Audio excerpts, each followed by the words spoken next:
नमस्कार दोस्तों, आज की इस वीडियो में हम जानने वाले हैं गरुड़ पुराण के अनुसार मांस खाना पुण्य है या पाप है, क्या कहता है हिंदू धर्म।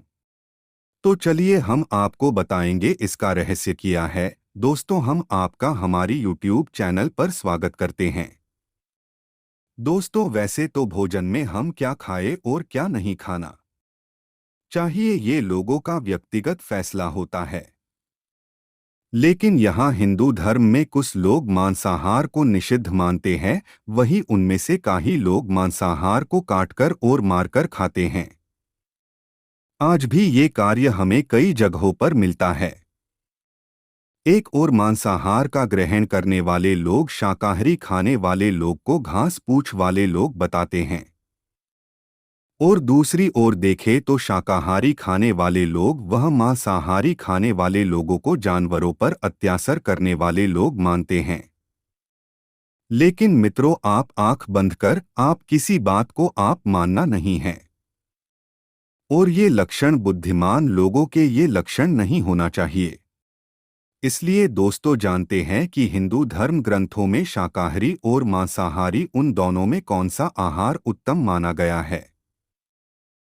हिंदू धर्म में मांस खाना माना है कि नहीं, इस बात को लेकर कई लोग के मन में शंका होती है। इसका कारण कुछ लोगों के मन में वेदों के विषय कुछ प्रकार की शंका पैदा होती है, जिनके वजह से वह समझते हैं कि वेदों में मांसाहार का विधान लिखा गया हुआ है। लेकिन मित्रों, ये आपका भ्रम है। मांस खाना पुण्य है या पाप, जानिए। वेद और पुराण हिंदू धर्म के मुख्य ग्रंथ है, जिसमें वेदों का सार उपनिषद है और उपनिषदों का सार श्रीमद् भागवत गीता है। वेदों में पशुहत्या पाप माना गया है और मांस खाने के संबंध में स्पष्ट किया गया है कि मांस नहीं खाना है। इतना ही बल्कि कुछ प्राणियों के मांस खाने का उपचार भी उसमें लिखा गया है। यजुर्वेद में कहा गया है कि मनुष्यों को परमात्मा को सभी गई रचनाओं से मनुष्य को अपने आत्मा समान मानना चाहिए। जैसे पानों को चाहते हैं वैसे ही दूसरों का हित करना चाहिए, और जिस तरह आप अपना बहुत अच्छी तरह से आप अपना ख्याल रख पाते हो, वैसा ही हमें दूसरे प्राणी और जीव जंतु का ख्याल रखना चाहिए। वैसी ही अर्थवेद में कहा गया है कि ये मनुष्य तुम चावल, गेहूं, दाल आदि आहार के रूप में तुम ग्रहण करते हो, वही तुम्हारे लिए वही उत्तम माना गया है। तुम कभी भी नर या प्राणी का हिंसा मत करो। वही बात ऋग्वेद में बताया गया है कि गाय जगत की माता है और उनकी रक्षा करने की ही समाज की उन्नति है।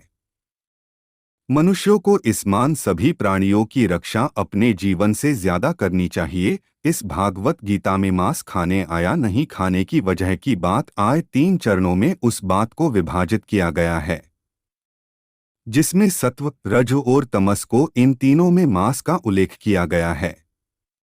गीता के अनुसार अन्न से ही आपके मन के विचार बनते हैं। जो मनुष्य सात्विक का भोजन करता है उसकी सोच भी सात्विक रहती है। मांस और मदिरा की जैसी चीजें तामसिक भोजन कहा जाता है।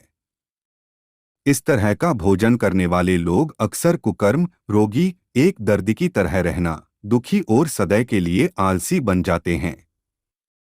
गीता के अनुसार सात्विक भोजन करने वाले लोग की उम्र बढ़ती है और उसका आयु को लंबा कर देता है, और उनका मन को स्वस्थ और तंदुरुस्त रखने के लिए बहुत ही अच्छा होता है, जिस कारण वह बल, बुद्धि और आयु को बढ़ाने में हमें हिंदू की तरह हमें शाकाहारी का भोजन खाना चाहिए। दोस्तों, वीडियो कैसा लगा कमेंट्स कीजिए।